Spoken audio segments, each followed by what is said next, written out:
A Wisconsin Department of Revenue special agent is being praised after stopping hundreds of thousands of dollars in fraudulent checks from being cashed.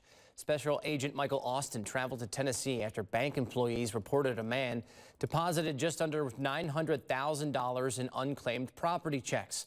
Those checks were real but didn't belong to him. Investigators arrested the suspect after convincing him to meet at the Georgia Department of Revenue. The man was eventually sentenced to 15 months in prison. Austin also tracked down the rightful owner of the checks, who said he was unaware of his unclaimed inheritance.